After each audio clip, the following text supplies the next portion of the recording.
Okay. Junke, do you need to do any sort of like welcome to the group, or do you want me to just jump in? Happy to have you jump in. I think you're a little more qualified, but thanks so much for everyone for coming out. I know it's a busy week with midterms and assignments coming due, but really excited to have Kaushik here from Elevate.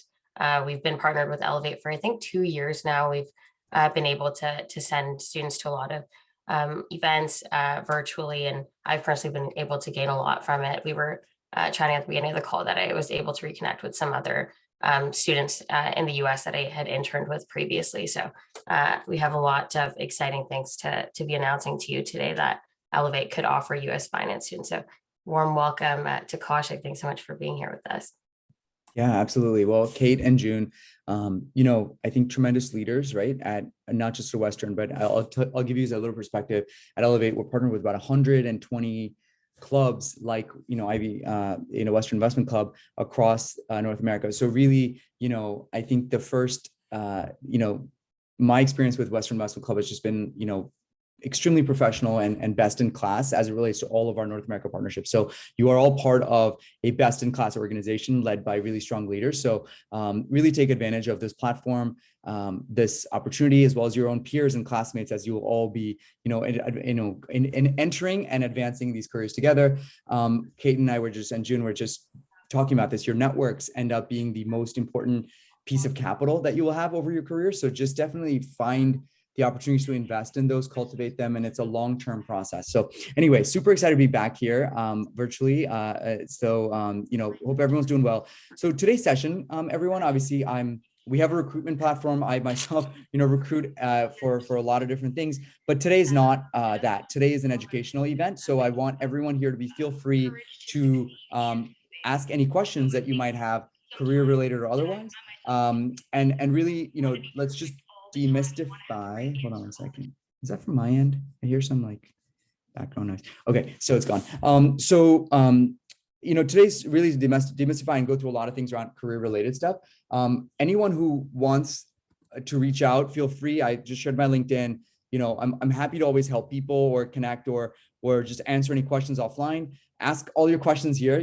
There's no sort of judgment here, but if sort of you want, happy to connect with you offline. And help on anything. So let's just dive in. We have a lot to cover today. But do stop us, raise our hands, and June and Kate will help us manage the kind of questions, Q&A. Like I said, let's keep it interactive, and we'll keep going. So today, right, I'll just give you a quick background about myself. I spent the majority of my career, and your career goes fast, by the way. So I can't imagine now. It's been 10 years since I started at Goldman, but I started at Goldman Sachs to start my career in our investment banking group. And as I go through this, I'll share with you a lot of my own lessons learned that hopefully will be helpful for everyone here. So one of the things I get asked about is, hey, I'm interested in business, finance, like, how do I enter? Do I go into the buy side? Should I go into the sell side? And look, I think the answer is different for everyone. And I'll get into this in a second on kind of what are the pros and cons. But for me, the things that were important, and then people ask me, okay, I'm going into banking, what industry group should I go into? Or, what should I do? Look, for me, there was sort of, as I just thought about industry group in just one second, most of the firms you go to will have very strong platforms across, healthcare and TMT and financial services, et cetera. But the industry group that I want, how I want you all to think about this is maybe two sides. One is, what are you genuinely really, really interested in or passionate about, right? So again, if you wake up in the morning and I tell you, hey, Kate, here's a 10K on a healthcare company, are you going to be like, oh man, like, do I have to read this thing? Or are you going to be like, oh, I'm so excited. Like, this is an industry that I really want to know. So first gravitate towards maybe things that you're naturally passionate about. It doesn't have to be an industry. It doesn't have to be say, hey, I'm only want to do consumer. It could be a few different things, but generally, what I want everyone here to focus on is, where do you want to really be spending your time on, and then put that lens into those things. Because that could really make a difference between top bucket performers and not, people that struggle in an industry, and also between sort of that extra 10% that usually takes you to be successful in a job or at a firm, to sort of being like, I'm not really interested in oil and gas. So I really don't want to do that kind of extra effort that's needed, right? So that's sort of the first lens I'd put on industry. The second lens I put on industry is go for growth, right? Look at industries that inherently are not just ones you're interested in, but also ones where you see this kind of huge latitude for growth. And for me, that was financial services, right? Coming out of the last financial crisis, literally every single bank or banking institution, insurance company, financial technology, payments, et cetera, was completely being disrupted, right? Everyone was using sort of non-bank platforms. All the technology was entering the financial services space. And frankly, financial services were 50% of the S&P, right? And they still are to an extent, although there are different types of financial services companies. So for me, that was a huge opportunity. And that's how I saw that. And then over the next 10 years, it's sort of been panned out because fintech and financial services just keep growing and growing, right? So that's the second lens I'd want to put on your own career choices and industry choices, is pick areas and industries where it's so much growth that you want to be part of that, right? Versus maybe some other industries where it's maybe a little bit more cyclical, or however you want to define it. So we'll come back to that. So I started at Goldman in our financial services group, financial institutions group, investment banking. I had the opportunity there, very fortunate. But like I said, if you put yourself in an industry that is disruptive or being disrupted, you will have the opportunity to work on really good deals. So I led 3 of the largest deals as an associate that Goldman had done, since the financial crisis, which is the largest IPO, which was the largest IPO since Facebook, actually, the split off of Synchrony, and then sort of the divestiture of GE Capital. Again, we'll talk a little bit, I'm sure, over the course of the session here on how to be well positioned to take advantage of getting on really high impact projects and doing a good job on them. But let's get to that as we sort of get to those topics. Then, as many people do, I transitioned to private equity. I actually joined Goldman's own private equity group, which is about $100 billion, call it large cap mega fund, whatever you want to call it, within GS, where we were invested. I was investing primarily in financial services. And so that was, again, we'll talk about the differences between banking and PE. I know the audience here is a little bit younger, so maybe we're going to be more focused on banking here, but regardless. And then sort of the next, set of experiences in private equity, I had the opportunity to kind of spend 6 full years at Goldman, both across banking and PE. And then I joined another private equity fund as a director. And we'll talk about sort of what that means and the level of responsibilities as you go on throughout your career, and what's important and so on. The other thing I'll focus on here just for a second is wherever you end up, try to take on outsized leadership roles that have a positive impact on sort of leaving the place better than you found it. Even sort of, I'll give you a couple of examples, right? If you naturally do a good job, you will be asked to do leadership positions in the firms that you're at. But more importantly, I think you have to pick, hey, is it kind of, what are the things that I want to work on? For me, it was a lot around, I was asked to sort of be chief of staff with the non-investment banking group in FIG, which is sort of a really cool role. It's a lot of work, but in addition to being a banker, but it's one of those things that really helped me build my own leadership skills as it related to taking you're basically in charge of the junior banker and the junior banker initiative. So that meant recruiting, training, development, culture, promotions, summer offers, all that stuff. And so for me, I led recruiting for several years. I was in charge of sort of some of these summer offer committees and all that. And that is going to inform a lot of the things that I'll tell you today. The other thing, I guess that brings me to the second point, the reason why I'm here. I also founded Elevate in 2000, I guess two plus years now. And we'll get back to this in a second, but what is the intention of Elevate? I think, as Kate summarized it pretty well at the beginning, can we build a best-in-class and sort of the largest network of individuals, be it initially started as professionals, but now we have a ton of students, just given how much interest there is in these careers, who are in investment banking, private equity, hedge funds, growth equity, venture capital, fintech, et cetera. And sort of the ultimate intention is to increase access, as well as high quality sort of access to networking, learning, recruiting, and investing. Again, this sort of the 4 sort of tenets of what I've felt like has been missing in our industry for so long. On the networking side, Kate kind of alluded to this, but how can you better meet other people who are like you and going to the same careers across all of our different universities and firms? And then also, how do you have better access to professionals, right? In different capacities. It doesn't mean you can have one-on-one sessions every week with professionals, but how do we help our students interact with professionals in a way where you can learn a lot, but also interact with them and sort of build your own networks that way? So that's how the platform is built on the networking side. On the learning side, I mean, we have a ton of panels where every generation sort of teaches the next generation. So Kate was on a panel with us a couple of weeks ago where a lot of our upperclassmen were teaching our underclassmen on how to navigate recruiting. Next week, we're having one where our PE people are, informing our bankers on how to go through the process. So every step of the way, how can we help everyone learn? I'll point to some tangible resources, but generally kind of the goal is how do we increase access to learning? Because frankly, for some of these careers, your career services office may not be enough. So the clubs like Investment Club are great platforms, but how do you supplement that and learn from the industry, sort of industry professionals? That's kind of where Ivey comes in. Recruiting, as I sort of mentioned, we're partnered with, I don't know if this is going back. Okay, we're partnered with some of the larger firms in terms of some of the recruiting efforts. You'll see some of these come in over the next few weeks.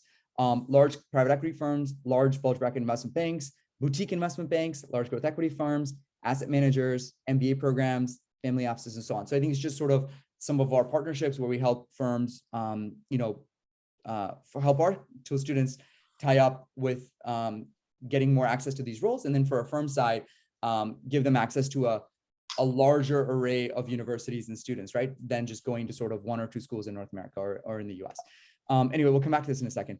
These are just some examples of firms and professionals we've had on. This is just to give you a sense of all the partner clubs. There's about 100, like I said, 20 of the undergrad side. We're also partnered with all the top 15 business schools and so on. So we'll come back to that as folks have questions. But let's get into sort of the meat of the discussion here. As we go through this, team, I want people to ask questions because there's so much content here on, recruiting, on networking, on resumes, on interviews, and all that stuff that I will just bulldoze through it. But I want to make sure that everyone's sort of getting their own questions answered. So let's just keep it interactive. All right. So the first area I'll spend a minute on is, I think the first question I get asked when I do these sessions is like, how do I know what's the right field of finance for me or right field of business for me? I obviously have the vantage point of seeing across 30 universities, across 100 some clubs.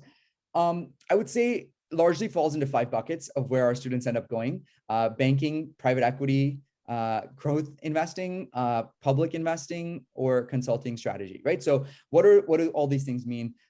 Banking obviously is you're an advisor, right? So the crux of the job is, let's say, I was at Goldman and let's say Uber or Apple would hire us and they say, hey, we want to do X, Y, and Z. We want to go into this market, or we want to raise capital for this. We want to do M&A here.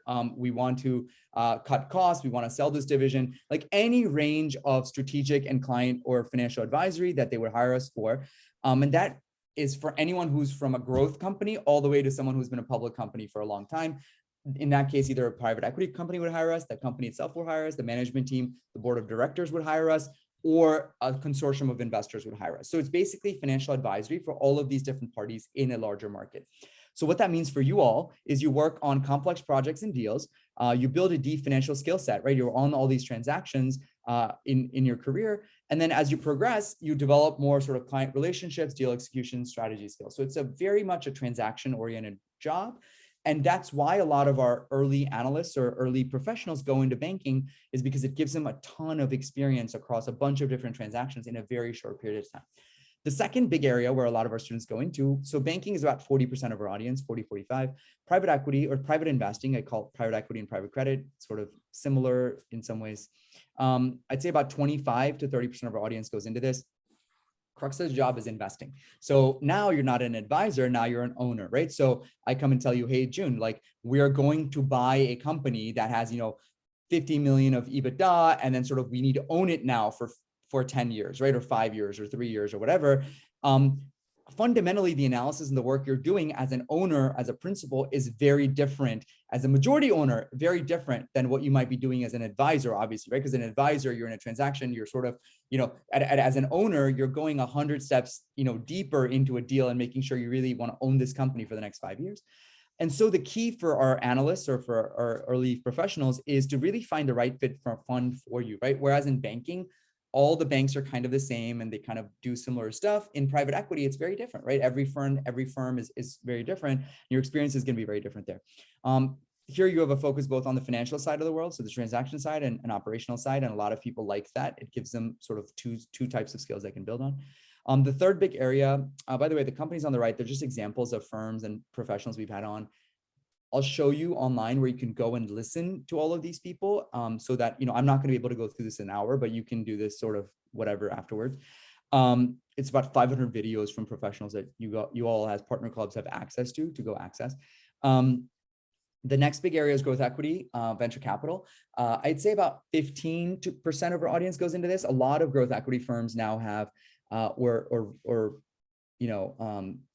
equity groups of larger firms have analyst programs, or a lot more do now than they did 3-4 years ago.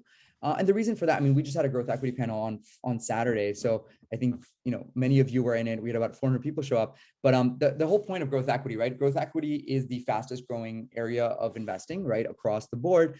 And the reason is there's several reasons. One is private company reasons. One is broader valuation reasons. One is sort of influx of capital reasons. We can get into all those things. But generally, you're investing non-control minority investments at sort of slightly earlier stage than private equity. So series C, D, E, F, et cetera, before a company might go public. And so here, the emphasis is a lot more around diligence of an idea, market, et cetera, versus private equity, which is more late stage. Again, we can get into all that. But here, you're basically investing in earlier stage, mostly tech opportunities. Public investing, I'm not going to go into this as much. The crux of the job is investing in public companies. You have to find your edge when the information is public.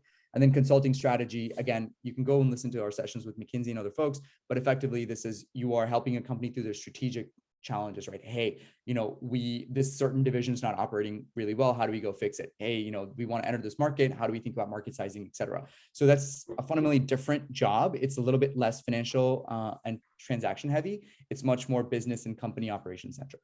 So anyway, so just to give you guys a little bit of a sense of flavor on all these different careers, I'm not going to hit this as much. I think the majority of our audience is second and third years here, but I might be wrong. So for everyone in that audience, if you're a second year, you should really be networking like crazy. Obviously, a lot of the programs are going to open up or have already opened up, and some of them are already going through recruiting, and we'll get into how to navigate that process to everyone that's already in it. But realistically, your focus should be on networking, recruiting, and interviewing, right? For internships for next summer. If you're a third year and are sort of still looking or considering, we can take specific questions around that. But generally, you should be networking even more because you'll have sort of slightly different opportunity set of stuff that you have, et cetera. If you're a first year, I would say really do well. Most firms have like a GPA cutoff. Just do well in school and start exploring your careers and then get involved on campus. So investment club, great example. Just get involved, because what's going to differentiate everyone when you all have sort of very similar resumes is your involvement. And then get a good summer internship, right, for your first or second year, so that it gets you off on the right foot. Okay, let me really quick question, Kaushik, just in the chat. We got a question. Right. You kind of mentioned like the recordings. Are those recordings like posted on your website, or where can people actually access? Okay, yeah, good question. All right, let me just show that here. Yeah, so let me just show this to the team here. So good question, June. So there's a few things you can access when you get on the website. So the first is the networking. Like I said, there's a Finect platform. So basically you get on here and you'll see sort of the firms and universities and MBAs. Look, here, basically you just need to sign up for it. You get connected with people. We'll match you up with other people. And then you could say, hey, I got to meet someone who's from Georgetown, who's going to the same firm that I am, for instance, right? That's sort of the goal here on the networking side. There's another side here as well, which is on the networking side, which is events. So for instance, this event that we just had, we had on TCV on growth equity. You can actually network with professionals, right? And so on. So that's sort of the goal here. Like next week, we're having on like LionTree. So we're actually going to have, this is a recruiting networking session. So you're actually going to get to network with a bunch of LionTree bankers. So my point is, that's sort of the other side of networking, is the professional side. So that's one thing. Question you just asked about is on the training or what I call learning. Basically, you can get on this thing called the Academy, which is, again, it's a free resource. It's about 500 videos, like I said, and you're like, hey, I'm interested in growth equity. Maybe I'm interested in Warburg. So I want to hear from someone about what is the interview process like and what are the things that they're looking for, right? So this is what that, June, I think you're referring to. You can just say, hey, I'm really interested in investment banking. And then it'll just go through, search is kind of not exactly working out, but my point is you can go through and go through all these pages, and it'll tell you, you can even go break it down by companies, right? Hey, I'm interested in people working at GS, whatever. So the search is not working, so they'll fix that. But I think the point is you can go in and really narrow it down by industry, growth, consulting, banking, whatever, private equity, companies, all the companies and professionals that have been on the platform in one way or the other. You can go in and say, hey, I'm really interested in, Hellman Friedman, or, GA, or Francisco, or Blackstone, or APAC, whatever companies you're interested in. You could go and kind of hear from them on what they're looking for or what made them be successful. It's a combination of their own personal journey, but also like what the kind of the feel is at the firm. So that's what this is. Obviously, there is a YouTube channel, which is the other thing. So like, this is the last thing, June, to your question, where you can go to the Elevate Career Network one, and then you can obviously go to one of the playlists and say, hey, I'm really interested in, professionals. And this is the full drawn out version, right? So you have, Goldman, Warburg, KKR, Warburg, McKinsey, Citadel, all this stuff. So you can listen to the whole hour-long discussion, or you can listen to the clips, right? That these people are talking about. Does that make sense to everyone? And I'll share this in a second. Is that helpful, June, to the question? Yeah, that makes a ton of sense. And just for clarity, this recording session will, I think, be posted, like we'll send it out individually to our club members. You won't be posting them like on your website, will you? We can. I mean, Okay, it's fine. Yeah. I think we could put it. I think most of the other schools, we just put it on the platform so they can listen to it there, right? Because I think hosting, because this is like our 30th of the sessions this spring. So it's really hard to like host the video on any place without it being like massive. So we just put it on the channel, right? It's kind of how we do it. So that is, June, does that work? Yeah, that's perfect. Thanks so much. Okay, cool. Awesome. Yeah, good question. I think this is Christian. It's a good question. While we're pausing for question, any questions that people are having about recruiting that they want to ask? We'll keep going, but is there anything that is top of mind? I think we also have a lot of first years on the call. I don't know if you have like different advice for first years versus sophomore students. Yeah, good question. Great question, Kate. So as a first year, I would say, look, I think my advice to you as a first year fall is a little bit different from my advice to you as a first year spring, right? So had we been doing this in the fall, I'd say, hey, get yourself acclimated to school post-COVID, get good grades, et cetera. So now grades and class are table stakes. So you should be doing well in those. But now I want your focus to shift a little bit on career.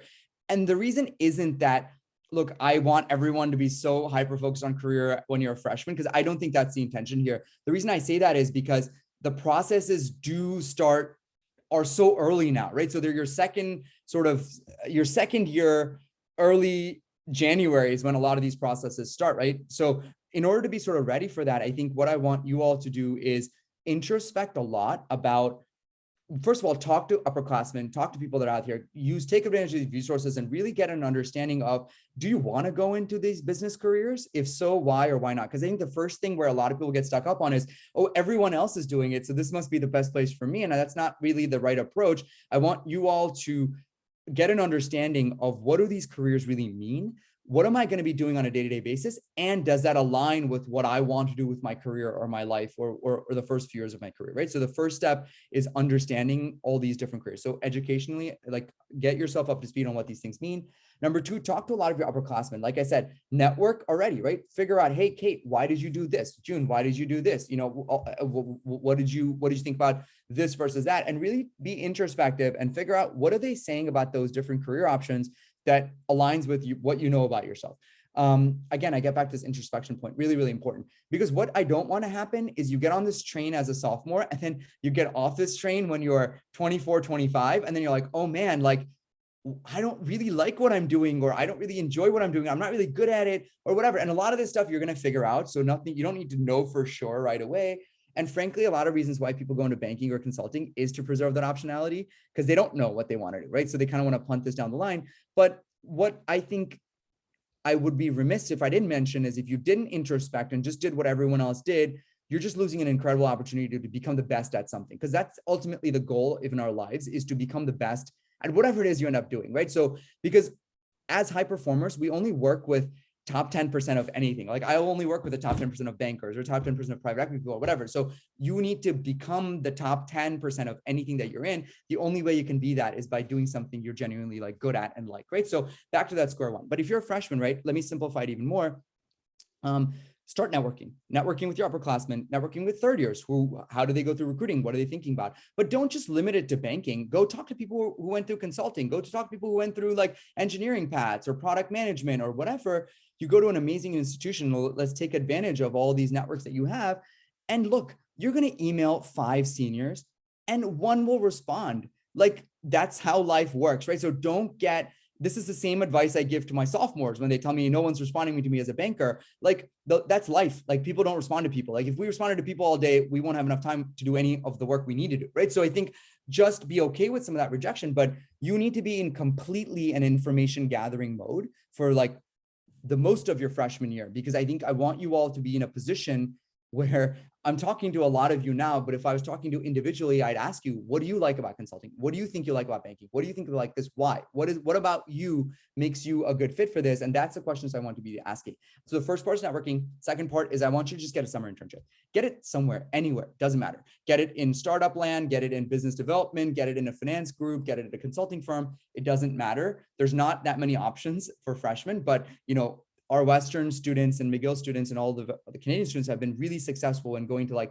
firms like, I'm just throwing names here, but like Firepower or some of these firms that are there to sort of give really great underclassmen opportunities, right, in the world of finance, or it could not be in finance. So the second advice I'd give to our freshmen is just get an internship at somewhere that will give you a flavor for what it's like working at a company, and then figure out what you like about it or don't like about it. And the reason why that's also important is that when you go to your sophomore year or junior year and have to recruit, people will ask you, what did you do last summer? What did you like about what you did? What did you not like? How was the teamwork like and all that stuff? And I want you all to be ready with sort of questions about that. But don't stress yourself out about having to get like a PE internship or a hedge fund internship. There's just not that many out there for freshmen.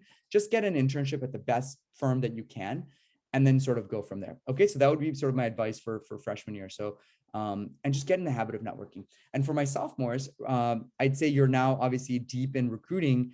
I guess that's a good question, Kate. I'll transition to sort of the next piece here for my sophomores and juniors, or just actually anyone in general. What are the 5 pieces of the puzzle, right? As far as recruiting goes, to me, it's university, academic performance, internship, networking, and interviewing, right? So if you put in yourself in a position of, all right, how do I be successful in the process? The first is university.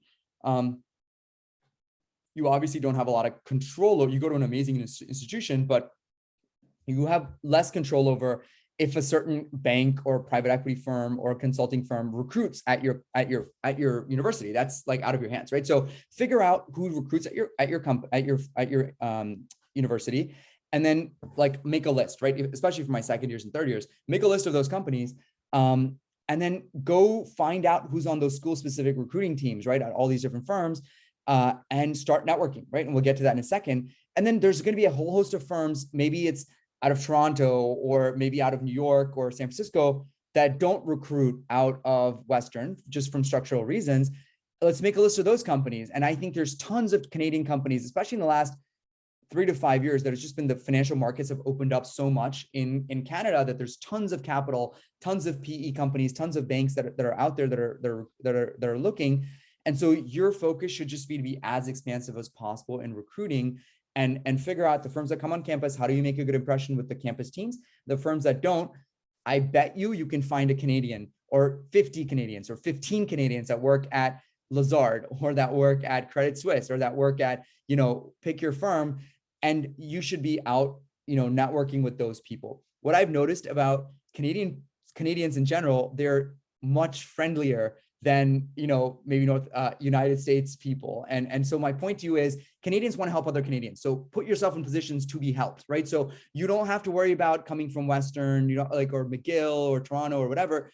Just go on LinkedIn and say, all right, you're from Ontario. I'm from Ontario. I'm really, interested in this. The point though in networking is the initial warm contact is important, but then it almost always flips to, are you prepared to have a conversation and do you come across well, right? People might read your email. If your email says, Western student interested in Lazard, but if there's no substance to your candidacy or your conversation, you're not going to get that far. So we're going to get to that in a second. So figure out ways to open doors for yourself, but also figure out ways to stand out once you have someone's attention. Again, we'll get to that in a second.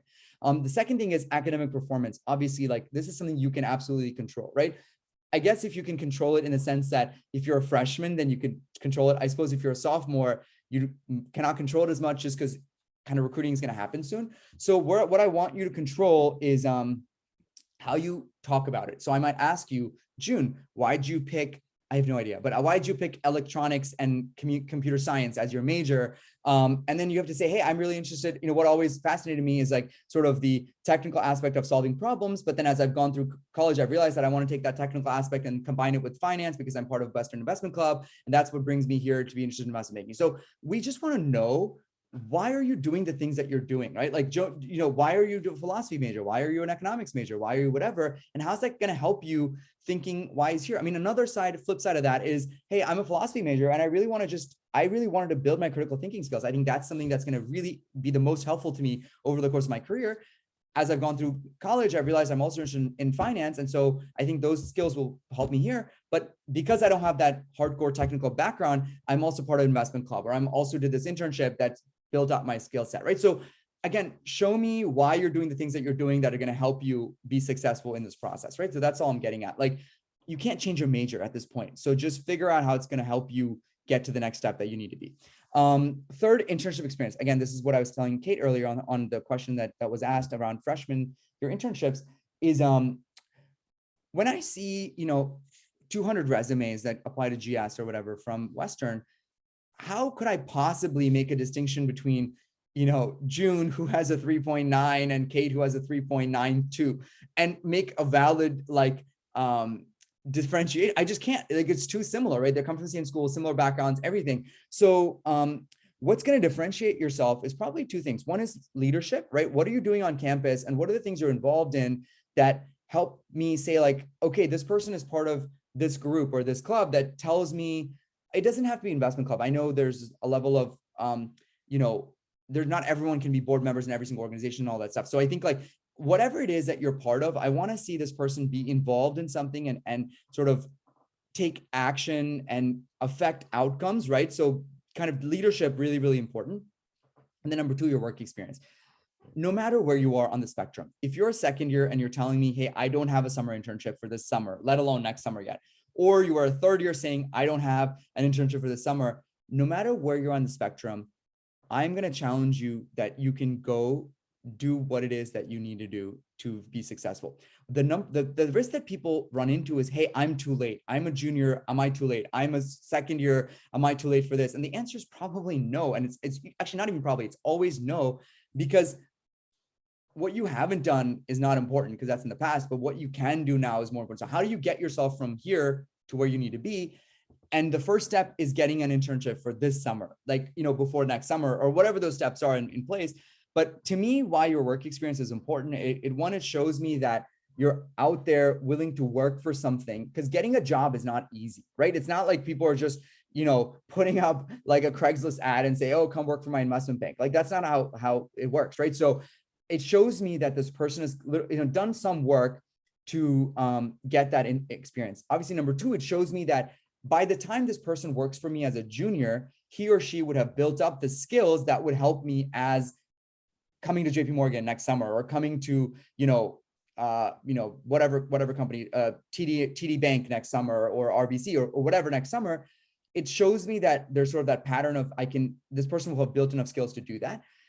And then obviously number three shows me that this person is relevant and interested in the industry that we're in, right? And you have to have a story on that. So I know I'm going to get a lot of questions here today around how do I get my first internship, or I don't have a summer internship yet, and blah, blah, blah. So I'll try to answer those things.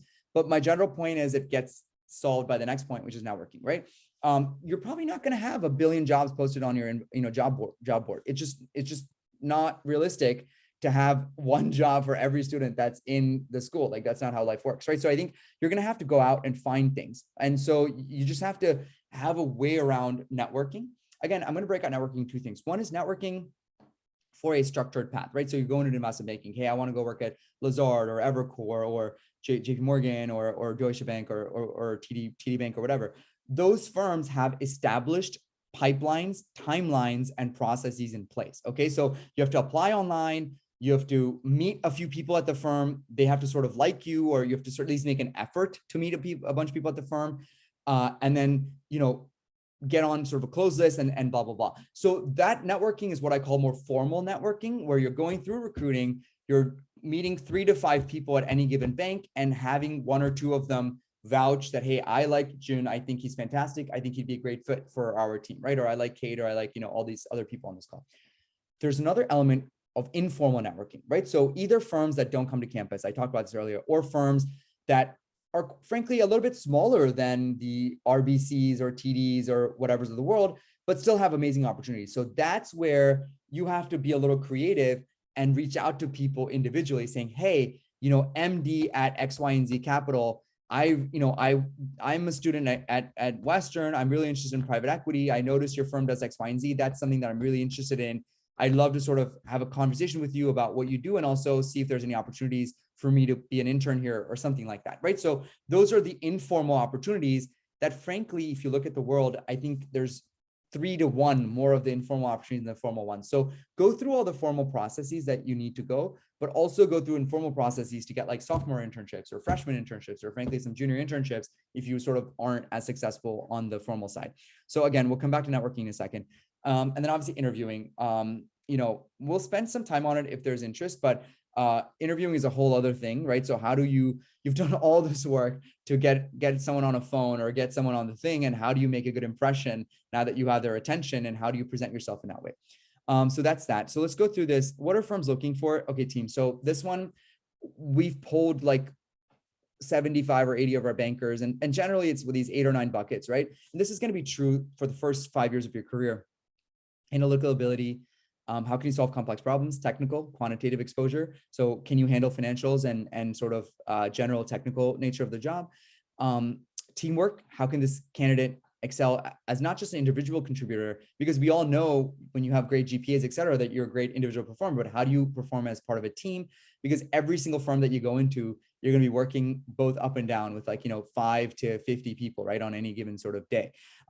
Leadership drive. I think this is the biggest differentiator. Like, whether it's piano, whether it's cycling, whether it's horse racing, whether it's chess, whether it's Western Investment Club, how have you made something a better platform than it was before? And what sort of leader are you? What sort of initiative have you taken? Again, I spend a lot of my interviews with a candidate on this, because most of the time, I'm not going to be with my analyst to tell them everything that needs to be done. So I need them to have that initiative. I need them to be that resourceful. I need them to be self-starters to do that. And that's the biggest differentiator between top bucket performance in the real world. So I spend a lot of time on this with our interviewers or interviews. Character, obviously, we spend a lot of time also on failures, challenges, feedback, because you're not going to know everything day one, but hopefully 6 months in, you've evolved as an individual at our firm and really taken to heart all the feedback and challenges that you're facing, because that's the most important thing. As a second year at GS, we expected our analysts to be like leading client calls and leading aspects of the deal, right? So obviously, when you're a 21-year-old coming in the door, you're like, I can't do this. And then 6 months in, you're now leading calls with CFOs. We want our people to grow with us and actually grow in outsized ways. And that's true for all these firms. So that's really important on the character side. Interest in finance and markets. Look, ideally, if you're going into a career, you're interested in it. But a lot of you may not know what you need to be interested in. But my advice to you would just be, whether you go through higher views or go through formalized internship processes, people are going to want to know, why are you interested in PE again? Like, what about what we're doing excites you? What about banking? Like, what is it an analyst does? So we're going to ask you a lot of these questions, and it's important for you to at least help us understand why you want to do these careers. And so maybe we'll get into that later. Curiosity about businesses. Again, on the PE side, there's a lot more emphasis around case studies and things like that. And then communication skills. I think, so much of working well is being able to communicate with precision and purpose. I'm not going to spend time on resume building. I think my general takeaway is, when I look at resumes, most of our people max have 90 seconds. I'd say even that's aggressive. Like, I'd say 60 to 90 seconds to look at a resume. So make it first of all, standardized, but more importantly, focus on the left side of the page, right? So I'm going to say okay, Firepower Capital, led financial or worked on financial analysis, developed client presentations. Okay, cool. Checkbox. That's a legit experience. And so my point is, I'm not going to read the whole slide. Oh, worked on financial analysis for, blah, blah, blah, blah. And so even if I do, it's usually just at a cursory link. So keep these sort of left aligned, all the action items and sort of important stuff, the left of the page. And then don't put 100 things. Just pick the 4 or 5 things that you really, really want to emphasize, whether it's experiences or education or other things, and put them on the resumes. Because as much as we think no one has hours to spend on one resume on the other side.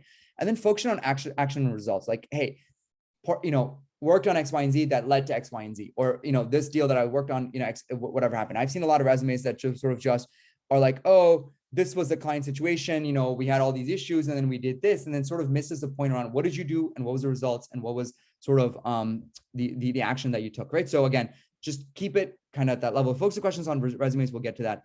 Networking. Okay. How many people are going through networking right now, especially second years, and are having issues or having doubts on this around your own approach or around sort of what's working and what's not? Okay.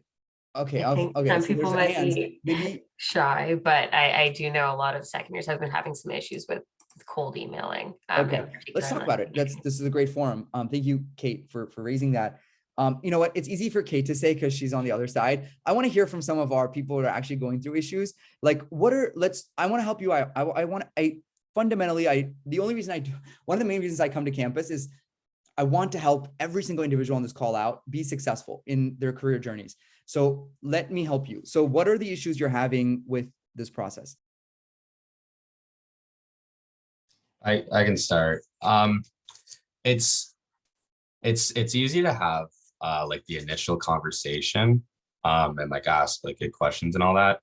But I think the big thing I struggle with is knowing like how to take it further, I guess, or just beyond, I guess, an initial conversation and actually get to the point where, you know, maybe they'll vouch for you or something like that.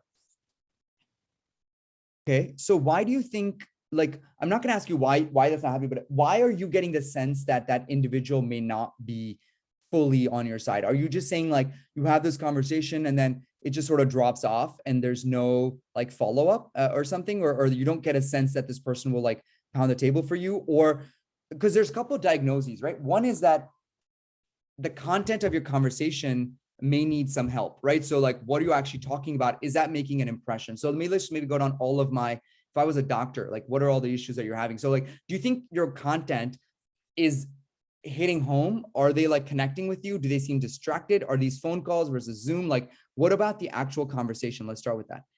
Yeah, so it's pretty much always phone calls. I guess probably the follow through, but I would say that's, I guess, partially my fault as well. But I think it's hard to like follow through with, you know, 3 people at every single bank I want to apply for. Okay. If that makes sense. Follow through, you mean follow up? Yeah, like follow up, okay. I guess. And like really have like a good relationship with somebody. Okay, so look, I think it's a fair point. You're not going to have, first of all, you're not going to have 3 or 4 people at every bank. Like just the way of networking is just how you start with 5 or 6 or 7 or 8, and it usually dwindles down to like 4 or 5, or maybe 3 or 4, and of banks in general, and then maybe at 1 or 2 people at each place. Do you send follow-up emails? I presume you do, right? Saying thank you for X, Y, and Z. And then you get responses back or nothing, or what, or does they like, it's been enjoyable talking to you? What do they say? I'll get like a bit of both. Okay. Just I guess sometimes if someone really likes me. Do you get introduced to other people at the firm or at the group? Like what follow-ups do you leave for them? Yeah, like I'll typically ask in the call, like if there's anybody, you know, maybe they recommend I speak to. And I guess like a follow-up would be like a thank you. Maybe if I have like another question down the line or something. Yeah. Okay. So here's where you kind of have to, I think, take it by the horn, right? So I think you just got to say, look, I know everyone in the world tells you to ask, hey, if there's someone else at the firm we should meet, let me know. I know that's the standard thing you guys are taught to ask. It's not as effective, right? As we think, right? Because think about it, right? Like I will say, yeah, I'll get to it. And then like, I mean, unless I'm going to tell you someone right now, I'm going to give them their email or whatever, you know? So I think you just got to take it by the horn, just say like, hey, guess what? Maybe you email let's say I'm giving you an example here. Let's say you talk to Kaushik from Goldman last week, and I happen to be a Western Ivey alum. Okay. So I talked to me this week, you had a great conversation, blah, blah, blah. You send me a follow-up. I don't respond. I think a great kind of thing you could do is just reach out to someone else at Goldman and say, hey, I've been speaking to 2 or 3 people at GS, and, you know, over the last couple of weeks, and like, I just want to reach out to more people that I spoke to Kaushik XYZ at GS last week, had a really great conversation. I'm just reaching out to more people here. So you can sort of leverage some of the people that you spoke to. Even if they don't implicitly like say that they do it, you can say, I've spoken to other folks at GS who are from Western, and then kind of take it that way. So my point is, take control of these networking, like not having to rely on that person having to make a connection, because that likelihood of that is a lot lower. The one way though, before I finish up on the follow-up point, the one way it could be really, really impactful in follow-ups is taking detailed notes of what you actually talked about in that conversation. And in the follow-up, reference those points. Hey, I noted, we talked about, mortgage rates going on. Here are a couple articles that I found in the real estate industry, blah, blah, blah. I kind of want to say, I'm sure you're kind of tracking this. Or 2 weeks down the line, maybe a deal that they're working on, there's something else that happens. So you set up an alert on your computer or that industry and research it every week or so, and then give them sort of a reason to follow up. Or you talk to someone else in that group, right? You talk to someone at GS Fig, and then you talk to someone at GS Fig next week, say, hey, guess what? I spoke to, Sarah in GS Fig, and she's awesome. I just wanted to let you know, recruiting is going really well, blah, blah, blah. So giving yourself reasons to follow up is equally important, with like meaningful reasons to follow up, not just your like typical, like, oh, thank you for taking the time. Your advice has been really helpful. That just literally does not advance the ball, right? I think you saying something like, hey, thank you for taking the time. I really appreciated your advice around continue to network and meeting more people. I have 3 or 4 more coffee chats scheduled this week with folks at GS. I would love to keep you updated of my, progress as it goes. And if you don't mind, I'll send you an update in 2 weeks, which is kind of recapping how things are going. That's like an opt-out email. You know what I mean? Like people aren't going to say no to that. You're just kind of giving yourself more reasons to follow up, right? Or, hey, we talked about healthcare in this deal. After our call, I spent, 30 minutes researching this space. I think it's super fascinating, these deals you're working on. Here are 2 other deals that I thought were really cool. So again, it's not going to be easy, right? You're going to have to add value of why I want to respond to Quinn, but I think you have to be very creative around giving people reasons to follow up and actually flagging you, right? So one is make a good impression on the call itself. And obviously number 2, take good notes so you have enough things to follow with people on. Even still, Quinn, like you talk to 5 people, only 2 will be people that you sort of connect with, vibe with. The other 3 will just be either too busy or sort of not respond or whatever. The reason why I'm emphasizing to everyone here to maximize your net or have a huge net such that it will catch, 2 out of every 5. So if you reach out to 10 people, you hit 4 people that you jive with. If you reach out to 50 people, guess what? Now you reach 20 people at all these different banks that do it. So just keep expanding your circle, and trust me, you will meet people that will take your, if you do the things that I'm kind of telling you to do, which is follow up, taking notes, be thoughtful and sort of actionable in your follow-ups, keeping people updated on the progress, thanking them, all that stuff will actually help you out in ways. And guess what? Once in a while, analysts will say, hey, here's my text number. Just text me on how things are going. The other thing is at the analyst level, if you show that you're doing a lot of work and then asking for guidance, analysts will be very willing, especially if they feel like you're going to be a strong candidate, to help you out. So I've had a ton of analysts for our underclassmen say, hey, here's my number. Like after your second call, here's my number. Just text me if you have any updates. So a lot of our people are in like that level of thing, especially with Western people. You're not going to get this with every other people, but with Ivey people, you will have a lot more of those sort of tight connections. And then it's your job to like keep them abreast of your progress, and keeping them sort of in the loop is really important. Again, recruiting is a tight window, right? Over the next 2 months. Yeah. So just using every single avenue you can, Quinn, I think is going to be important for you. So anyway, is that sort of some of those strategies you think you can execute on? And then no, that makes sense. Yeah. It seems like kind of the key is to make it the least transactional as possible, like make it like an actual personal relationship. Right. Yeah. And that's obviously easier said than done, but when it works, it does. And the key is not to be too hard on yourself. Like be really organized around how many firms you're reaching out to, how many people you're reaching out to, et cetera. But if only 2 of the 5 people like are having that relationship, that just means you need to reach out to more people or try harder. Just keep trying at every single one, but you're not going to have success in every one. That's why I want you to kind of expand the pie here a little bit. But yeah, I think less transactional, always better. And also show competency, right? So people will help out 5 people max. So if they feel like you've got your stuff together and you're sort of making a good impression, they will help you out. If you come to a call, are not prepared, or don't have good follow-up, they're not going to help you out, right? So just showing competency and be like, hey, I'm one of the stronger kids at Western. I know all of the people here are strong, but I think, I'm one of the stronger people here, and making that sort of connection, they'll be sort of more willing to help you out, right? Does that make sense, Quinn? Yeah, absolutely. Okay, cool. Thanks. Okay, cool. All right. I think what are the questions people have? We do have, I'm going to spend a minute on just some of the slides here. And if folks have questions, obviously you can ask. I also want to be cognizant of everyone's time. I do have a board meeting after this, so I'm going to try to get to everything with everyone here as much as possible. So, okay, let's keep going. So networking, we hit on this a little bit. It's about outreach, right? How do you make the outreach really good? How do you make, expansive, right? So go to your high school, people, alumni of your high school, people, alumni of Western, maybe people, alumni of things in Canada. That already hopefully will give you like 150 to 200 contacts that you could just go out and reach at all these different places. So be very expansive in your outreach. You can use a combination of cold email, LinkedIn, and obviously warm email connections from Ivey. Then the second piece is communication. Having purpose, be active, like, hey, here are a few windows that work for me, or let me know when a window works for you in the next week, or in the next week. I'm very flexible. I'm happy to work on your schedule. Follow up with people. Follow-up rates increase responses. Something like 70% of bankers respond more to follow-ups than like first email. So don't be afraid to follow up. And then the third thing here is making a good impression, like I said, on the call, right? So come prepared, be an engaged listener, and ask follow-up questions in a call. I'll just spend a minute on interviews. I know some of you are sort of, it's in the horizon. I'd say, look, having done thousands of these interviews, like I think we try to put together from our bankers, like what are the most common questions you're getting asked?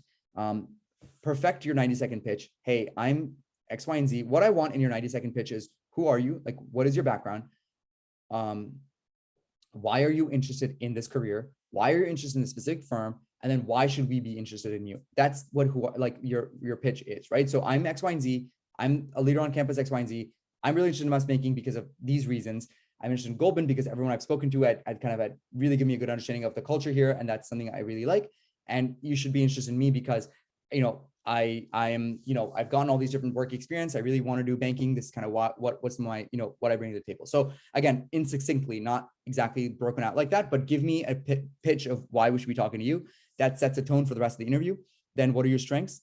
Always comes up in an interview. Having questions, examples around that. The point in behaviorals team is you got to have 5 or 6 really good stories, right? You're not going to know what question you're going to get asked, but you got to have 5 or 6 stories. Hey, I was a tennis captain or tennis on the tennis team in high school, and our coach, like we lost our coach because he left for another job. So our team had to come together, blah, blah, blah. Or I am part of this nonprofit where we kind of had to raise X, Y, and Z amount of money in a short period of time. This is what I did. Or I'm part of an investment club, and this is, we were working on this pitch, and like one of our team members got sick, and like, we had to kind of come together as a team to do blah, blah, blah. Or last summer I worked this internship, and like, I didn't know anything about financial services, but I had to come up to speed. And then at the end of the summer, I got really good feedback. Whatever those examples are, let's just make them really, really like, one, flexible across different things. And number 2, have multiple layers. So I'll say, okay, if that's what happened, how did you sort of overcome that, information barrier between not knowing anything to what all the steps did you take? What did you think was really challenging? What does your boss tell about you in your mid-year feedback? So I'm going to ask you 5 or 6 different follow-ups to that story. Oh, that's the fundraiser you did? Like, what went wrong? Or like, what would you have done differently? Like, how did you manage all these different parties? Like, what would you, if you had to do it all over again, what would you do differently? Right. So all of these types of follow-up questions that I'll ask you, be prepared for them. Again, the mistake I see people is just they have a story and they're like, oh yeah, that's it. And then you ask them a follow-up question. They're like, oh, actually, like there's nothing more there. And then you're like, well, this is a bad story then, right? So I think just having good stories on your interviews, really, really important. Weaknesses, again, we ask these questions 4 or 5 different ways. In banking and PE, like, what's your weakness? What's feedback you received? How would you change about the way you work? What would your boss say was your area of improvement? These are all the same questions. These are like, what are your weaknesses? So the reason why I ask you these different ways is because I know the first weakness you tell me is going to be something you prepared for already. Oh, I need to delegate better, or whatever the reason is. And I'm like, okay, fine, that's cool, but tell me something else. So it's not like I'm putting you on the spot, but I just want to know, like, if I want June to be on my team, I want to know what his perceived, areas of improvement are, so that I can sort of understand from an EQ perspective, evaluate the candidate. So again, have multiple, my point to you is have multiple things you can talk about, weaknesses and failures and stuff. Difficult working situations, again, teamwork, leadership, really important for us. I'll ask you about, tell me about the most challenging team experience that you have. Again, make sure it's challenging. It can't be like, oh, I got a B+ in a class. Like, that's not really, like, who cares? You know what I mean? Like, make it like, oh, I was part of this team and something actually happened that required me to do something, not just, oh, I wish I could have just studied harder for the exam. Like that's obviously not a good example, right? So I think important to sort of have good examples there. How you handle conflict. A lot of questions that I'm seeing we're asking, recently are situational, right? Okay, Kate, if you have two MDs, or let me do this one. If a client calls you at 5 p.m. and says, hey, I want the model, and your associate's not in the office, your MD's not in the office, your VP's not in the office, what would you do, right? So we want to put you in positions where we trust. We want to be like, how does this individual use judgment? So the answer could be something like, hey, I think I used this example at the last session, but I think you could say something like, hey, first you obviously make sure you open up all the lines between your team and say, hey, associate, I know you're out of the office, but the clients asked for X, Y, and Z. Can you take a look when you get a chance, or when do you think you'll get a chance to look at it? So you get all the internal pipelines going, and then on the outside, you tell the client, hey, look, we haven't had a chance to review it. I'm working as hard as possible to kind of get all the reviews done. I will get back to you. And if they still insist, you got to figure out. So I will ask you all these follow-up questions, just kind of be able to think on your feet, right? When you kind of go through that. We do have stuff on technicals. I think I will pause on this for now and take some of the questions that have come up since, just in the interest of time. Nick, you've been patient. So yes, your question, please. Yeah, thank you so much for taking the time to come out here. This has been super helpful. I think sort of on that networking point, I would love to hear if you have any thoughts on, I'm sure, as you mentioned, we all sort of have the idea of questions we can ask the analysts or the associates. It's probably easier to relate to them when they're 3 years out of school. But when we're thinking about maybe networking with people who are older than that, like say VPs or MDs, do you have any suggestions on that angle? Yeah, of course. This is a good question, actually. And I think what's related to that is you should not be afraid to network with senior people, right? I think they have an outsized, obviously, say on the process, in that if they really like you, they could push you along, but it's higher risk, higher reward, right? You better make a good impact, right? Whereas with an analyst, you could they'll understand you're sort of still figuring this out, but with an MD, you can't just waste their time, right? For 10, 15 minutes. So Nick, it's a good question. I know if people have to jump, I'm just going to share one thing, and Nick, I'll answer your question.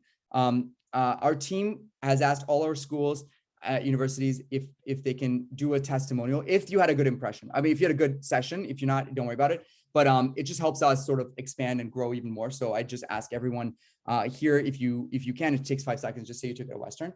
But I will also share with you all the upcoming events on email. Actually, I'll send it to Kate and June. They can facilitate it as well, with the recording as well. But Nick, to your question around, there's 3 things you can do at a senior level. Number 1, literally be like the CIA, research everything you can about the senior person before you get on the phone with them. So that means where they went to undergrad, where they were in parts of their careers, hey, I started my career at equity capital markets, and then I went into banking, and I went into PE, whatever the things are. So just make a list of all the things, and almost you're sort of doing an interview, right, of that person. Just make sure you get prepared. Second thing is, look at the industries that they're in, and try to develop a point of view. Our MDs or VPs, much more than our analysts and associates, are deeply ingrained in the industries, right, that they're in, right? So they want to know, all I do all day is think about healthcare. All I do all day is think about, TMD. Whereas as an analyst, all you do all day is think about, how you're going to hit the gym, or, how you're going to sort of, what on the weekend. I mean, I'm kidding here, but my point is just that all they do is think about these industries, right? So can you add value, or can you bring sort of a differentiated point of view to something that they're working on? So the second thing is just getting up to speed on an industry. Again, you don't have to be an expert and spend a week on it. Just spend 30 minutes researching what's going on in the industry, what are some of the trends that are happening, or whatever. And then the third, so the first is sort of their career background. The second is sort of the industry themselves. And the third is sort of present your own story for why JP Morgan, healthcare, and sort of make the transition to that industry, even for yourself. And my point there is, if you reach out and someone from JP Morgan Healthcare reaches out to you, and an MD reaches out, there's 2 ways you can go about it. Either you could say, hey, I really like healthcare, or you can say, hey, I really like banking. but healthcare is a group I really enjoy, but I like consumer more, or generally I like technology more. So sort of present your case for why they should like you for that industry, so that they can connect you to an MD in consumer or whatever. So if you have a good conversation team, they will be more than willing to connect you to their fellow MDs, and that's going to weigh a lot, matter a lot in the thing. So now how the conversation goes, I think, you start off by saying, hey, thank you so much for taking the time. I know you're really busy. I just want to introduce myself really quickly. I'm Nick. I'm blah, blah, blah at Western. This is kind of what I'm working on. I had a couple questions that I'd love to sort of, I spent a little bit of time kind of going through your career. I think it's amazing, like pretty cool how you've gone from X to Y to Z. If you don't mind, I just had a couple questions I wanted to ask you about your own journey and also about the firm. And then I'd love to talk about myself a little bit more and tell you that I'm really, really interested in JP Morgan X, Y, and Z. So you've kind of talked to them a little bit about, hey, I've done the work. Here are my couple of questions. I noticed you started in ECM and then went to IB. Sort of, can you talk to me a little bit about why you did that transition? Or I noticed you were in consumer and then I went to healthcare. Like, what attracted you about healthcare? So again, these are generic questions, but what about that individual's background really resonates with you, right?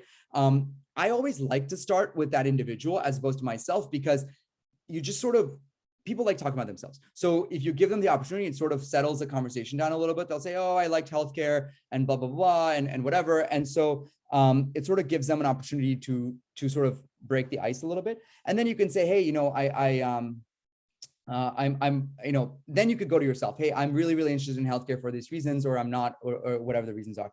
They will also ask you, right? Okay, Nick, now tell me why you're interested in banking or whatever. And then you could talk about the third thing, Nick, where you can talk about yourself. That's generally the formula I've seen work well with senior people, where you just come across like you've done your diligence, you're really interested in what they're talking about, and there's a reason why you're setting this up. There's a reason why you're kind of wasting their time or using their time, and give them a reason for kind of doing that, right? So Nick, that's what I would say for senior people.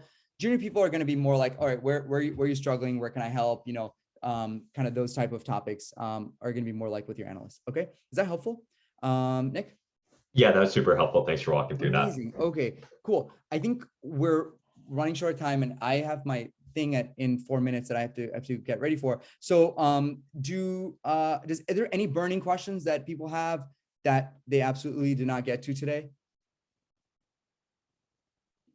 Okay, if not, I think definitely come out. I mean, there's so many resources that we will give you all access to, or you frankly have access to as a partner club already. So just take advantage of those. Like I said, to summarize, introspect, really important at every stage of your career, to make sure you're doing things because you want to do it, Nick, right? Or Quinn, not because everybody else is doing it.